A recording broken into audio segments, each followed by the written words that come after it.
with an old-time mountain spirit,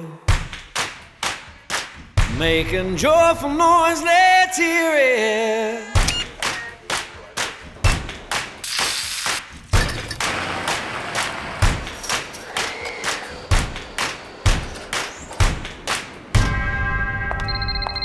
Hello? Right turn to 240 and I'll get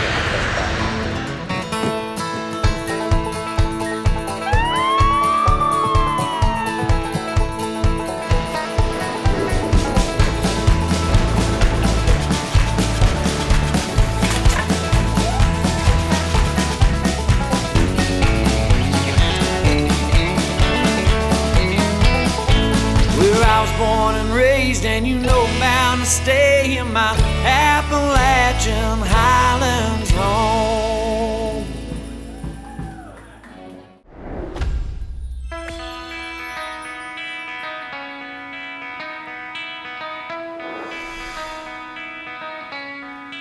Welcome to The Local View, brought to you by Belleville Health, Tennessee Hills, and the ETSU Research Corporation. I'm Nadia. And I'm Dawson, and we're coming to you from the beautiful East Tennessee State University. In today's episode, we're highlighting impactful stories from campus here at ETSU and around the Appalachian Highlands. In our first story, you're going to meet some extra special competitors. Like the oath says, let me win. If I cannot win, never be brave. In the attempt.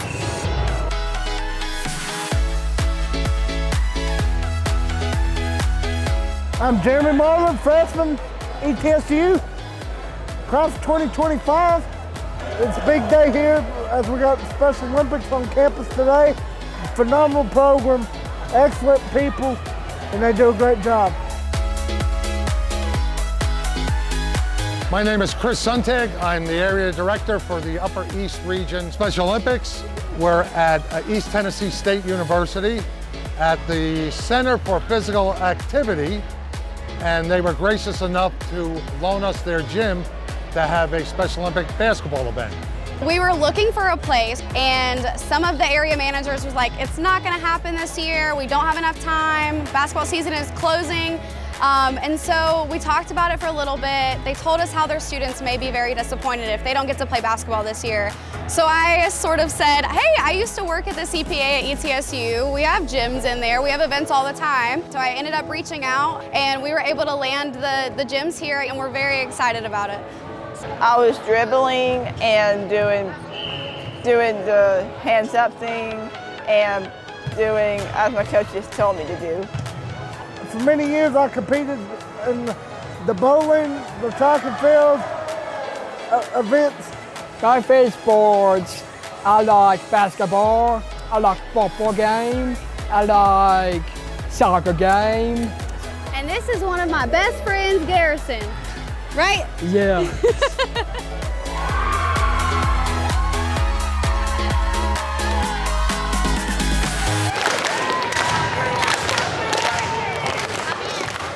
Before I became involved in Special Olympics, my son came to me and his cousin was a Special Olympic athlete. And he had told them about what they call unified sports. So my son was all excited, can we do it, Dad? Yeah, so I wrote it down on a piece of paper and I put it to the side. And a month later, my son came up to me with this crumpled up, coffee-stained piece of paper. And he said, are you gonna call or should I just throw this away? And he pulled on my heartstrings, and I called, and I haven't looked over my shoulder since. While I was here at ETSU, I worked a lot with Access ETSU for students with intellectual disabilities to continue their education. I heard about this opportunity with Special Olympics in the area to volunteer and sort of took them up on it. And now we're here today throwing together this basketball tournament, and we're very excited about it. Nobody can do everything, but everybody can do something. I've had people that say, I'd like to volunteer for an event. Volunteer an hour a week for 8 weeks. So instead of a one-day event, these athletes get to do something for 8 weeks. 1 hour a week out of your busy schedule isn't a lot.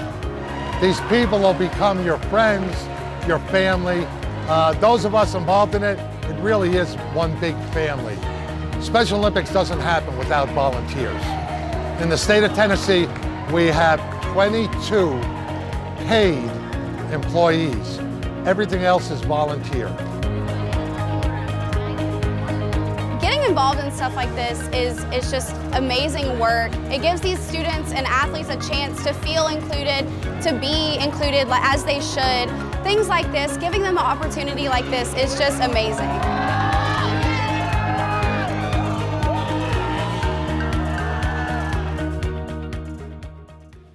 Hey Dawson, what do you want to do tonight? I don't know. What do you want to do?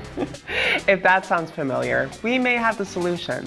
Instead of trying to figure out one thing to do, why not do all the things?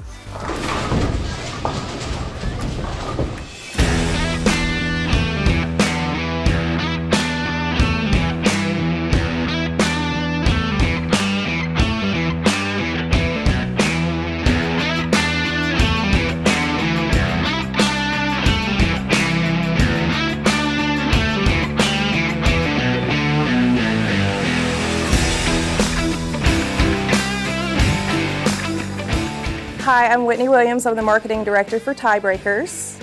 Tiebreakers is a family entertainment center in Johnson City, Tennessee. We have over 100 arcade games, Holygate VR, hyper bowling, axe throwing. We have a full bar and restaurant. My name is Carson Keller. I'm the Restaurant Operations Manager. My favorite thing is just seeing them enjoy. They're having these experiences. They're creating core memories with us at Tiebreakers. And that's a big important thing for me because we like to strive to have something for everyone. So if you want to, enjoy our Holygate VR to escape reality for a little bit, you can do that. If you just want to come in, your bowling league wants to come in at night and just bowl with us, you can do that too.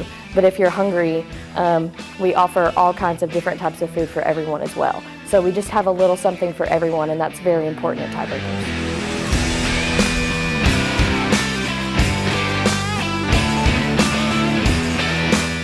Hey, I'm Shay Santabria. I'm the beverage director for Tiebreakers. My primary goal is to design and oversee and facilitate the beverage program.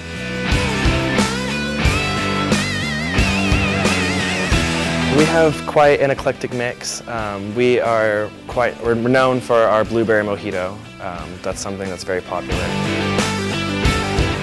Kind of new to Tiebreakers and all this, we have just created our own brand of vodka in partnership with East Tennessee Distillery. And it's a cotton candy flavored vodka, and it is incredible.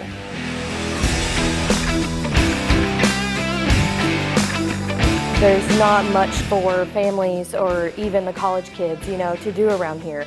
So it's nice to have something where you can go to on date night. You can take your kids for their birthday parties. I myself just moved up here for Tiebreakers, so it definitely makes it feel like home for me being able to live and work here because Tiebreakers is my life.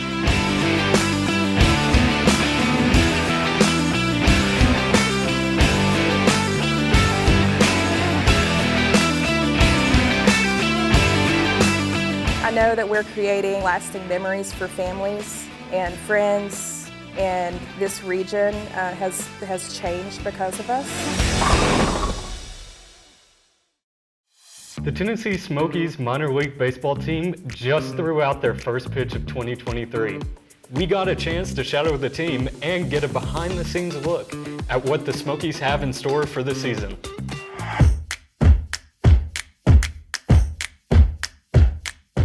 Hi everyone, I'm Aris Theophanopoulos. I'm the Assistant General Manager of Marketing and Entertainment with the Tennessee Smokies, and welcome to Smoky Stadium, America's friendliest ballpark. Built in 2000, first game was in 2000, going on 22 years now of creating memories that last a lifetime right here in Kodak, Tennessee.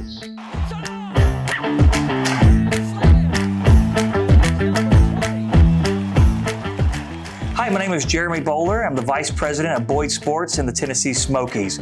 We have a wonderful 2023 plan for this summer for everybody. From exciting new promotions to some great staples like Margaritaville, Star Wars, and a lot of other great promotions for the kids. A lot of folks are really going to enjoy this year coming out to the ballpark.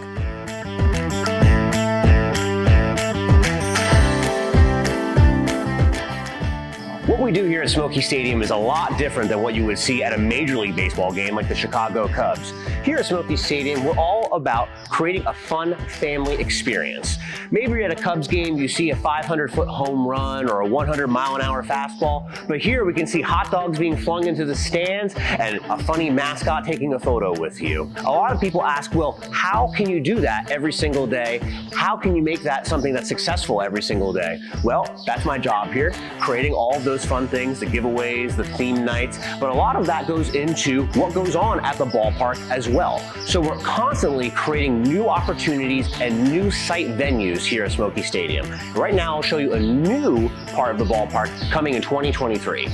This area will be the new and happening place at Smoky Stadium. Located right outside of the Batter's Box Bar and Grill, it's the perfect opportunity for you to go up, grab a drink, grab a quesadilla or your favorite ballpark food, come back over here and enjoy the game. Well, everyone knows Smoky Stadium as America's friendliest ballpark, and I truly believe we are. From the parking lot all the way to the gate, everyone here will have a great time, especially when you come to get to know Smoky Stadium and our promo schedule and the atmosphere you're going to have here. The show, as we call it, is absolutely second to none. So it's a great experience here, and let alone on the working side. If you work here, it's America's friendliest ballpark, not just for our fans, but also our employees. Where else can you get a chance to come to work every day at a ballpark and get a chance to experience making 4,000 to 5,000 people happy every single day? We're coming off one of our most successful seasons in over 10 years. Last year, we hosted 3 playoff games and made it all the way to the Southern League Championship Series. We have plenty of great prospects in the Cubs organization making their way through Kodak, and hopefully that'll lead us to a championship. 2023 is set to be the best season in Smoky Stadium history.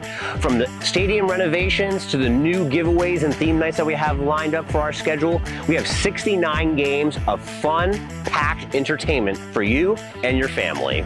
See you at the ballpark this year.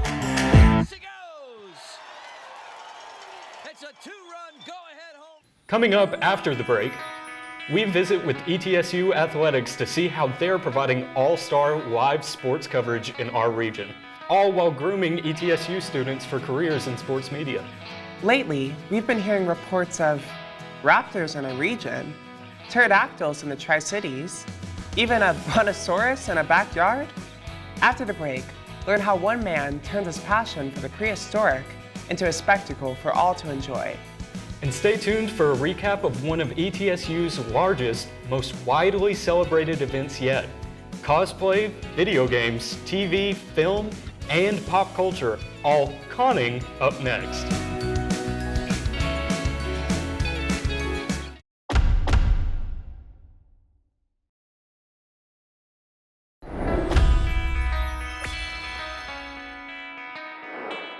Welcome back to the Local View.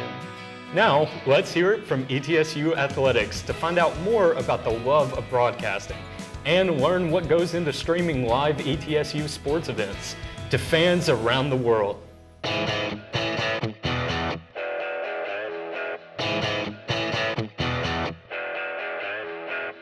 I just love sports. My dad growing up was a sports writer, so I got to go with him to see that, sporting events and stuff. And kind of wanted to be like my dad, but didn't want to be my dad, so kind of made my own path. And at age 7, just said I would like to be a radio broadcaster and do sports, and kind of followed my dream from there.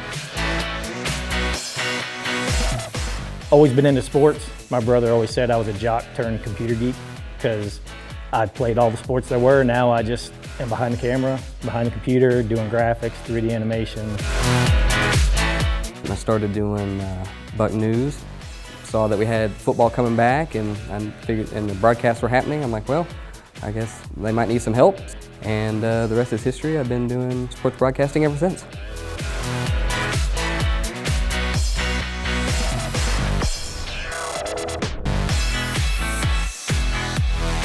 One of the biggest preps is the graphics and working with our talent to tell a story. It's just a lot of research on the players, on the team, if they've played before, a lot of the history. From there, just work on storytelling. With TV, you see what's going on in the game. We want to tell what's behind that, what's else is happening, what's going on. Using graphics to tell the extra side of the story, whether that be through stats or information like that. There's more than just, somebody dribbles and takes a shot. There's a lot that goes into that, so I like to try to make sure that I have a lot of aspects covered for each player and have a few different nuggets or a story to tell or something interesting about them. So it's more entertaining than somebody just tuning in for a game. That first broadcast was very special and probably the most memorable moment I've had here at ETSU. It was the Bucks at Bristol game. You know, I just got started doing Buck News, so I was real green, didn't really know too much. That was when I got introduced to Stephen May. He asked me, what was my skill set, what I had done before, and I was like, I do a little bit of directing, I've done a little bit of switching. He goes, all right, well, sit down, you're switching the whole show. Well, something went wrong and Stephen had to leave. Well, he handed me the mic and was like, it's your show, and walked away. And I'll never forget it because I ended up, I had no training, I had no experience, but I just got in there and just did it. We've come a long way since I've been here. We started off just doing little SoCon digital broadcasts, like one camera shoots. Now we've got all of our broadcasts are on ESPN Plus or ESPN3. All of our students are helping us out. It used to be just myself. Now we've worked up to Patrick, who helps us out. He's my full-time assistant, and he's been a huge help. If I was to say what I'm most proud about anything I've done in 21 years is be able to take my ETSU degree, hire ETSU people that have the same degree, and then continue to get ETSU students a chance to get a job after college. You could easily drive past Backyard Terror's Dinosaur Park in Bluff City without any idea of what you're missing.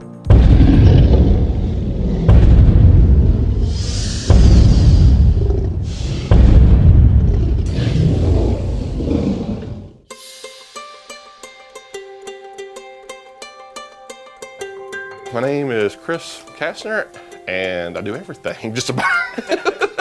I'm the curator, basically. People donate, so really they're the ones building what we do here. I'm just the manual labor. I do all the work, I put everything together for them, but they're the ones who are actually helping fund this and do it. I built my first dinosaur in 2007. It was the Utah Raptors up by the front. It snowballed kind of quick after I did the first one.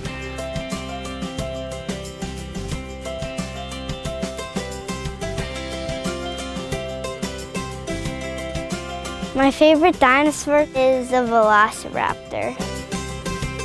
We're a 501c3 nonprofit, and we built all this on donations. We do cash donations, obviously. We now have a Venmo, Cash App, and PayPal set up. We do fundraisers on Facebook. We are open all the time just to fit everyone's schedules. I wanted to make this open for everybody.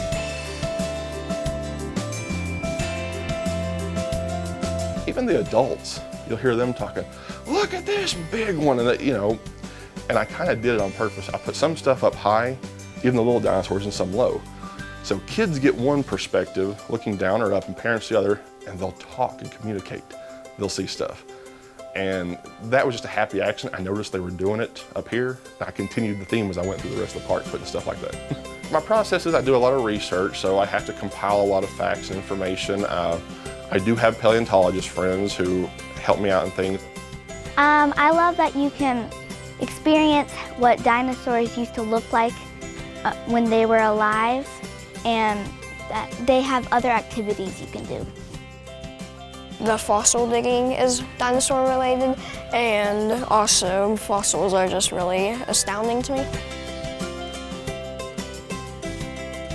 People love dinosaurs and they love something like this. And, they take pride in it themselves because it's something that they help create. Yeah, I'm doing the labor, I'm doing the work, but if it wasn't for them, I couldn't do that. I'm just an artist. I make things, but it takes other people to enjoy it. If no one's enjoying it or experiencing it, what's the point in doing it? I really want to go in the gift store. I can't wait to come back next time. I just really like the idea of big dinosaurs. I can't wait to come back. Come check us out at Backyard Terror's Dinosaur Park. Ever wanted to grab lunch with a Mandalorian, a wizard from Middle Earth, or a few dozen Spider-Men? At the recent ETSU Con, we got to do just that. And what do the original Hollywood sign, Time magazine, and the very first Yankee Stadium all have in common? Well, just like our beloved campus newspaper, the East Tennessean, they were all born in 1923. After the break, we visit with the team to find out what it's like to celebrate 100 straight years of publication.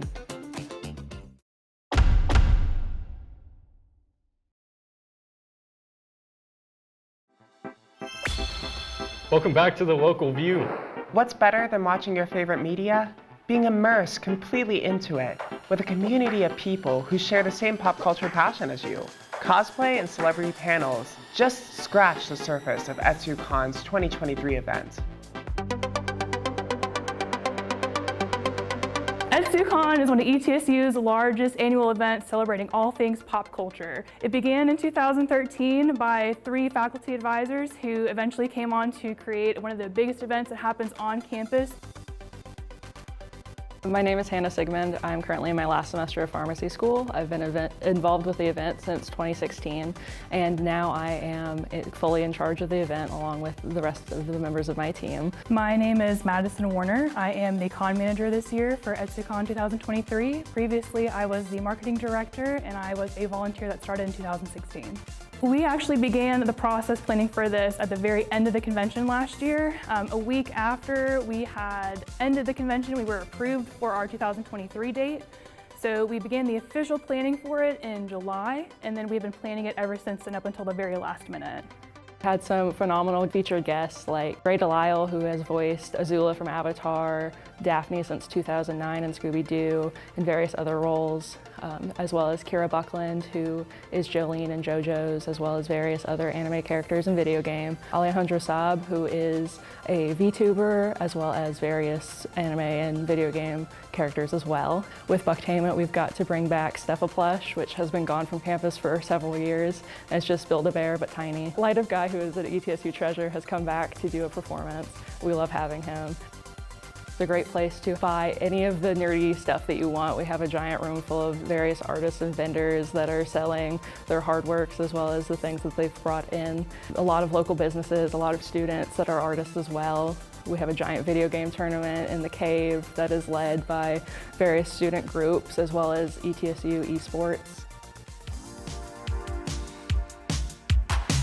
So one of the things that we thought about when we first came onto the team was how we really wanted to create a different narrative for ETSUCon this year. So we walked into it with a lot of different philosophies, such as we wanted to go ahead and make it more community-based. We wanted it to be more student-led, and having a new team with all female and people who had also were not the ones that started it kind of gave it a new perspective all around. So this year is actually the very first year that we have been able to partner with the student organizations that are on campus.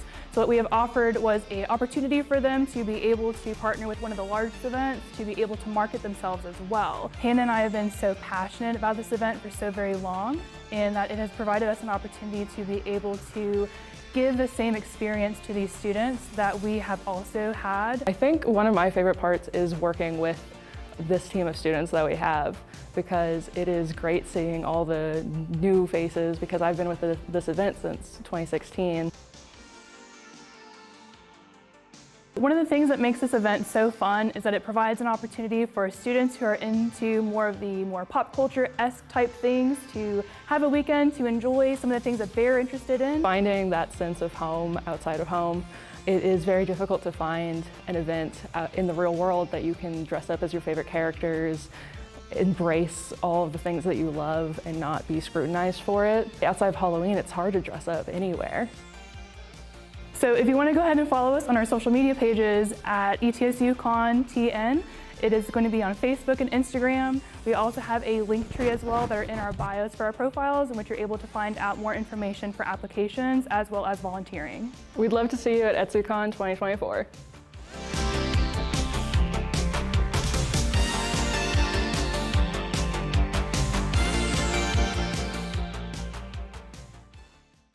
Extra, extra, read all about it. ETSU's own East Tennessean is celebrating 100 years of continuous publication.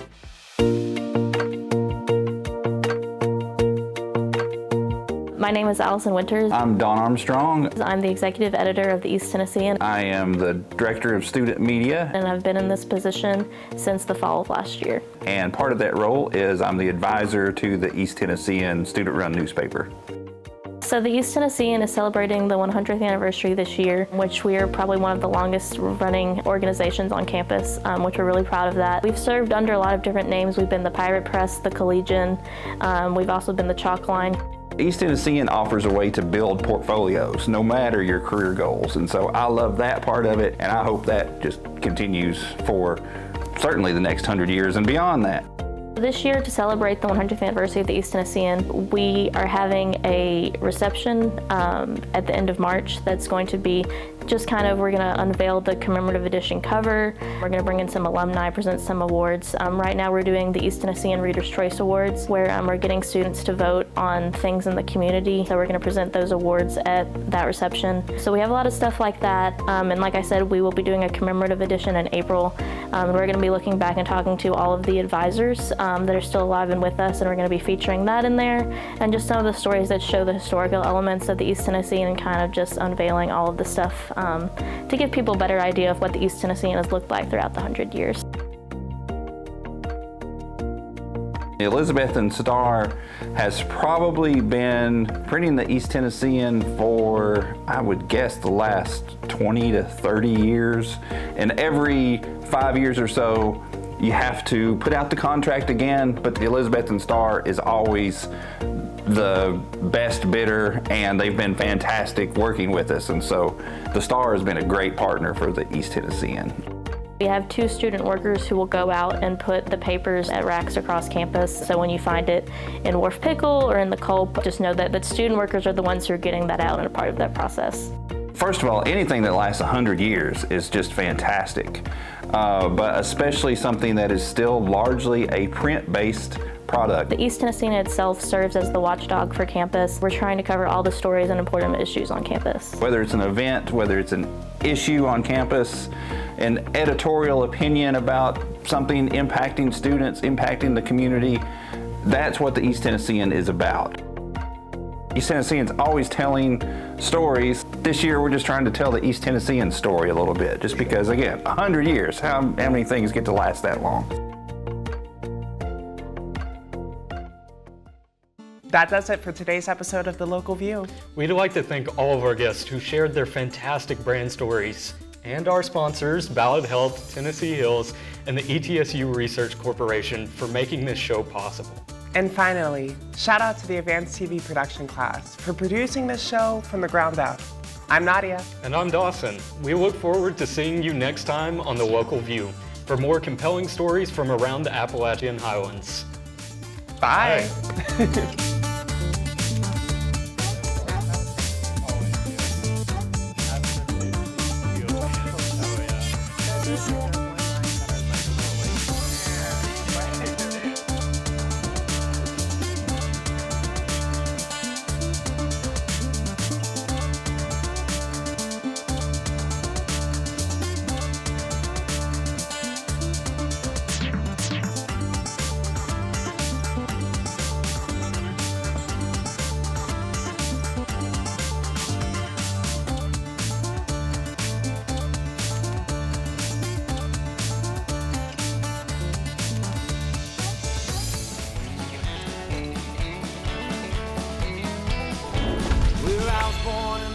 And you know I'm bound to stay in my Appalachian Highlands home.